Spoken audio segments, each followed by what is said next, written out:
ऐकलं पण असेल की चांगलं काम होण्यासाठी एक चांगला विचार यावा लागतो आणि हा एक आपल्याकडे येणारी पूर परिस्थिती कंट्रोल करण्यासाठी म्हणून गेले 10-12 वर्षाचा माझा अनुभव आणि अभ्यास यातनं मी एक डेमॉन्स्ट्रेशन तयार केलेला आणि ते काही लोकांना माहीत होतं. आपले इथले लोकप्रतिनिधी राजन नाईक आमदार साहेब त्यांना हे माहीत होतं माझ्याकडेचं डेमॉन्स्ट्रेशन आहे, त्यांची शिकता बोलवलं म्हणून त्यांनी आता परवाची जी फ्लडच्या बाबतीमध्ये अभ्यास करण्यासाठी एक कमिटी आलेली त्यावेळेला मला विचारलं की राणा तुमच्याकडे असा कुठला अभ्यास आहे ते त्यांना दाखवू शकतात का. मी सांगितलं हो दाखवतो, ते काही सिक्रेट नाही आहे, इट्स व्हेरी ओपन आणि ते लोकांचे उपयोगी आहे. म्हणून त्याला ते आम्ही डेमॉन्स्ट्रेशन दाखवलं. त्यावेळेला त्या अधिकाऱ्यांनी सांगितलं की बाबा आम्हाला एवढी डिटेल माहिती नव्हती आली, आता आलेली आहे माहिती. आणि सर्वात महत्त्वाचं मलाही कसं माहीत होतं साधारण 89मध्ये मी स्वतःच्या मशीननी आपल्या विरारचा जी सायन्स गार्डन आहे तिथला जो नाळा आहे तो तिथून तो थेट तूस खाडी पण मी खणलेला आणि त्यावेळेला जनावरांचे त्यावेळेला जिल्हा परिषद अध्यक्ष त्यांनी मला खूप मदत केलेली आणि त्या अनुभवांना या खाड्या कशा रुंद होऊ शकतात आणि कशा खोल होऊ शकतात याच्या माझ्याकडे माहिती होती आणि म्हणून ती मी डेमॉन्स्ट्रेशन तयार केलेलं होतं आणि डेमॉन्स्ट्रेशन त्यांना दाखवलं, त्यांनाही ते पसंत पडलं. कारण मला ह्या वसई तालुक्याचे चार पूर्व पश्चिम दक्षिण उत्तर कुठे काय आहे ते सगळं माहीत होतं.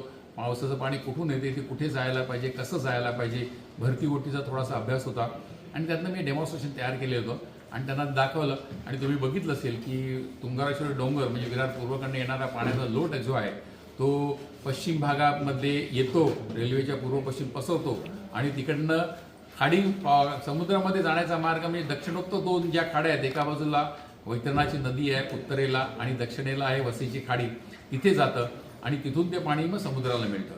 आणि म्हणून ह्या ज्या दोन मोठी खाडी आहे त्याला पहिला उत्तरेकडनं येणारी खाडी आहे तिला सोपारा खाडी म्हणायची आणि दक्षिणेकडनं येणारी वैतरणा नदीकडनं येणारी खाडी आहे तिला तूस खाडी म्हणायची. या खाड्या पूर्वी खूप रुंद होत्या, कालांतराने हळूहळू छोट्या छोट्या झाल्या. म्हणजे माझ्या माहितीप्रमाणे विरारच्या पश्चिमेला जे आता सायन्स गार्डन आहे तिकडे मोठं एक बंदर होतं. म्हणजे मी ऐकिवात होतो की प्रदीप तेंडुलकर जे आहेत त्यांच्या आजोबांची मोठी गलपतं म्हणजे ते कौलाचे मोठे व्यापारी होते तिकडे यायचे, एवढं मोठं बंदर देतो आणि एवढी मोठी खाडी होती. पण कालांतराने ती खाडी बुंजत गेली आणि बुंजत गेल्यामुळे पाण्याचा येण्या जाण्याचा पावसाळी पाण्याचा आणि निचरा होण्याचा प्रवाह तो कमी होता आणि म्हणून वॉटर लॉगिंग होते. हा एक भाग आहे. दुसरं हा जो मधला जो भाग आहे रेल्वेच्या पूर्व पश्चिम जो थोडासा सखल भाग आहे त्या भागामध्ये नवीन डेव्हलपमेंट झाली आणि त्या डेव्हलपमेंट करत असताना तिथे जे काही लँड फिलिंग झाली त्यामुळे नॅचरल जे होल्डिंग पॉन्ड्स होते म्हणजे पावसाचं पाणी साठवून ठेवण्यासाठीचे उपाय होते ते निघून गेले. पण त्याला सिडकोनी प्लानमध्ये दाखवणारे होल्डिंग पॉन्ड जे होते ते बनवलेले नाही आहेत, ते बनवायला पाहिजेत, त्याची संख्या वाढवायला पाहिजेत आणि नाळे रुंद करायला पाहिजेत. वसईतनं पश्चिमेकडे जाण्यासाठी पण एक सोर्स तयार होऊ शकतो निर्मळच्या तलावाच्या इकडनं, तो डेव्हलप करायला पाहिजे. दक्षिणोत्तर आणि पश्चिम अशा तिन्ही ठिकाणून जर का पाणी निघालं प्रॉपर होल्डिंग पॉइंट साधारण एक 10 ते 12 होल्डिंग पॉइंट आम्ही आमच्या टीमनी सजेस्ट केले ते जर झाले आणि ते सगळ्या होल्डिंग पॉइंटची जागा जी आहे सार्वजनिक जागा आहे, सरकारी जागा आहे, मिठागरांची जागा आहे, महाराष्ट्र शासन किंवा केंद्र शासनाची जागा आहे, त्यामुळे स्थानिक लोकांना त्याचा काही कुठल्याही प्रकारचा त्रास होणार नाही. आणि हे करत असताना प्रॉपर स्टडी करणारी जशी IIT आहे किंवा नीरी आहे यांच्याकडनं अभ्यास करून घेऊन पुढच्या वर्षभरामधनं ह्या खाड्या रुंद करताना मोठ्या करत असताना होल्डिंग पॉइंट करत असताना तिकडचे जे मॅनग्रोव्ज आहेत त्या शिफ्ट करण्यासाठी हायकोर्टाची परमिशन लागेल, एन्व्हायरमेंट डिपार्टमेंटची परमिशन लागेल, ती घ्यायला पाहिजे. वर्षभराचं काम आहे.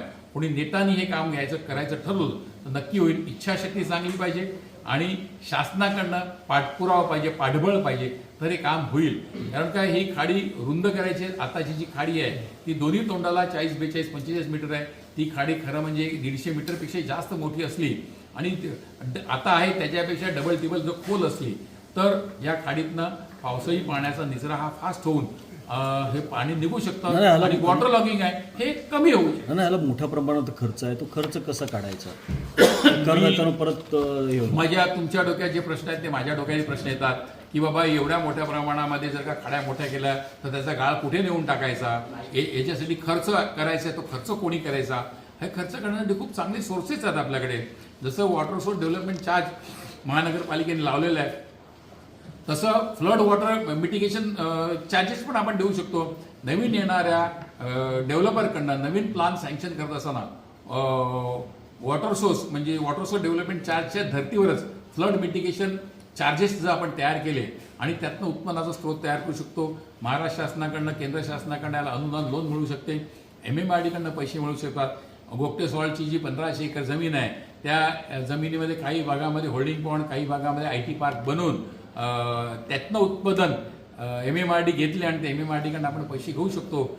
आणि अशा रीतीने जे काही आपण करणार आहोत ते पुढच्या 5-7 वर्षामध्ये आपण केलं तर याला खर्च जो आहे आम्ही एक अंदाज काढलेला साधारण 4-5 हजार करोड रुपये खर्च येणार, जास्त खर्च नाही आहे। आणि वसई विरारचं क्षेत्रफळ, वसई विरारचं बजेट आणि गरज लक्षात घेता हे करणं आवश्यक आहे आणि होऊ शकतं। फक्त लोकप्रतिनिधीची इच्छाशक्ती लागते, त्या जोडीला इथलं जे अधिकारी आहेत, पदाधिकारी आहेत यांची इच्छाशक्ती लागेल, नगरपालिकेच्या स्टाफची इच्छाशक्ती लागेल, पत्रकारांचं पाठबळ लागेल आणि मंत्रालयातनं सेंट्रल गव्हर्नमेंट आणि स्टेट गव्हर्नमेंट पॉलिटिकली पाठबळ असेल तर हे सहज शक्य आहे। धन्यवाद.